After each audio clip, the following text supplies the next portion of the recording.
Bonjour à tous et bienvenue dans ce 6e et dernier épisode des Chroniques franco-allemandes. Cette série de podcasts, conçue à l'occasion de la journée franco-allemande et financée par le Fonds citoyen franco-allemand, a pour objectif d'explorer de grandes thématiques européennes et d'analyser les différences et les points communs de traitement de ce sujet en France et en Allemagne. L'épisode d'aujourd'hui a pour thématique l'éducation populaire, une thématique importante pour les CMA dont c'est le cœur de métier. Nous allons donc essayer de comprendre ce qu'implique ce concept, comment il a évolué et été mis en place à travers le temps, et tenter d'établir un état des lieux de sa situation actuelle en France et en Allemagne. Pour commencer, voyons de quoi nous allons parler. L'éducation populaire peut être définie comme le projet de démocratisation de l'enseignement porté par des associations dans le but de compléter l'enseignement scolaire et de former les citoyens. Cette définition, donnée par la sociologue Geneviève Poujol, différencie l'éducation populaire de l'éducation au sens large par le fait qu'elle n'est pas proposée par l'État, mais par les citoyens, pour les citoyens, par le biais d'associations. On parle donc d'une éducation complémentaire, qui se veut au maximum indépendante de la tutelle de l'État, dont l'éducation est, même involontairement, forcément biaisée.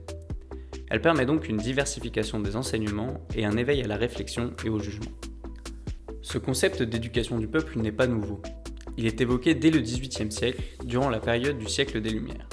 Cette période, caractérisée par le mouvement philosophique et les idées qu'elle développe, est souvent connue comme l'une des causes intellectuelles principales de la Révolution française.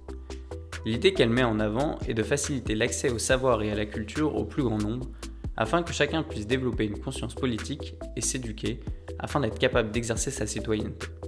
Faire en sorte que chacun soit assez éduqué pour exercer son rôle de citoyen.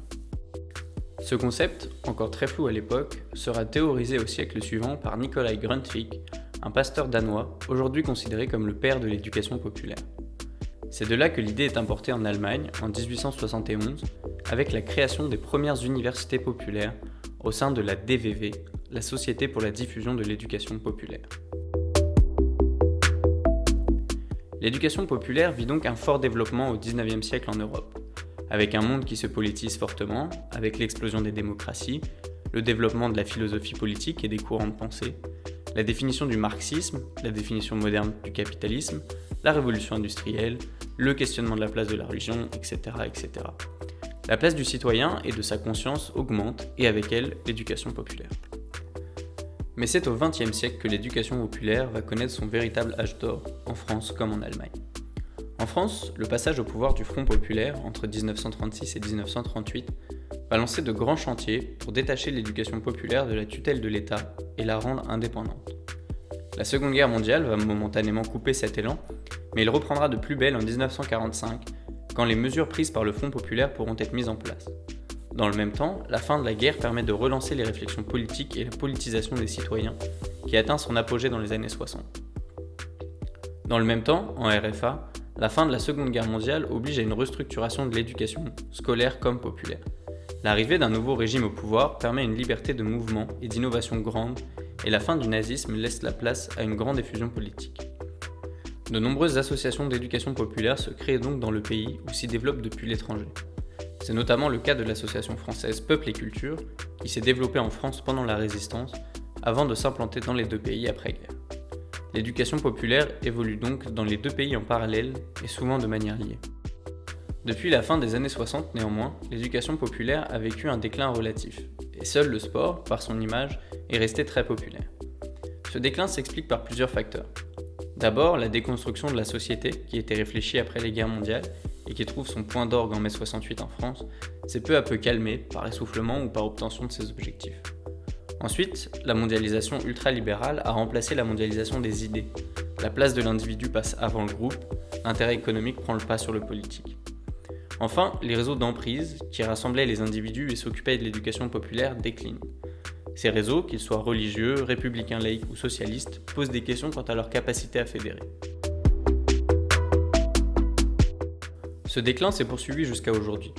Le XXIe siècle se caractérise par des individus plus autonomes, qui s'organisent souvent en dehors des réseaux verticaux d'emprise traditionnels, à travers des associations horizontales en quête de nouveaux sens.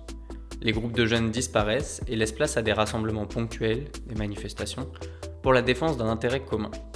Cette évolution a favorisé la multiplication de discours et d'écrits dénonçant la montée de l'individualisme et des égoïsmes. Mais ce n'est pas forcément vrai. Les individus favorisent, selon l'expression de Franck Lepage, des petits nous plutôt que des grands nous, comme avant. Ils favorisent donc des groupes plus petits qui permettent plus de remise en question et de division en leur sein.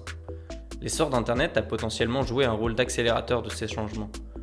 En effet, avec cet outil, la confrontation à divers points de vue est plus simple, et la possibilité de changer d'opinion, d'intégrer un groupe d'intérêt et de le quitter, s'est drastiquement accrue. Dans le même temps, en France comme en Allemagne, le contrôle de l'État s'est renforcé sur l'éducation populaire, par les subventions qu'il donne et par la professionnalisation de la profession.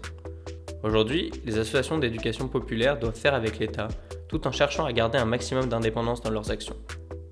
En Allemagne, certains changements sont même plus drastiques encore. Les universités populaires, représentation par excellence d'une éducation différenciée de celle proposée par l'État, font aujourd'hui partie intégrante de l'éducation scolaire et sont donc dirigées par l'État. Elles ont le rôle d'institutions d'éducation pour adultes, pour migrants ou de certaines formations professionnalisantes. Dans le même temps, le volontariat, très ancré dans l'éducation des jeunes Allemands, s'est lui aussi institutionnalisé et aujourd'hui géré par le gouvernement, à l'image du service civique en France. Malgré ce renforcement du contrôle de leurs actions, qui semble aller à l'encontre de leur mission, de nombreuses associations se veulent les garantes de la continuité de cette éducation différente et indépendante. C'est notamment la mission principale que se sont donnée les CMA à travers leurs actions et leurs chantiers. Le projet des terrains d'aventure vise par exemple à proposer des lieux d'accueil en milieu urbain à destination des jeunes et des enfants.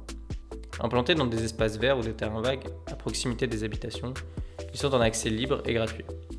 Dans un cadre défini, les jeunes peuvent y trouver une liberté de faire ou de ne pas faire.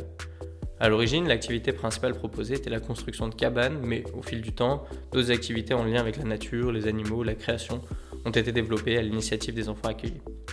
Et même si ce projet ne peut pas être totalement indépendant des pouvoirs publics, puisqu'il nécessite des accords avec les mairies et les mairies de quartier, il permet de proposer des terrains de découverte et d'éducation différents de l'école, où d'autres apprentissages sont mis en avant. Et voilà, c'est déjà la fin de ce 6e et dernier épisode. Nous espérons qu'il vous a plu et nous vous donnons rendez-vous mardi prochain pour la version en allemand, qui sera la dernière production de cette série en partenariat avec le Fonds citoyen franco-allemand. Si vous avez manqué certains épisodes, n'hésitez pas à les retrouver sur notre chaîne YouTube où ils restent tous disponibles. Nous vous souhaitons une excellente semaine et à bientôt pour d'autres projets.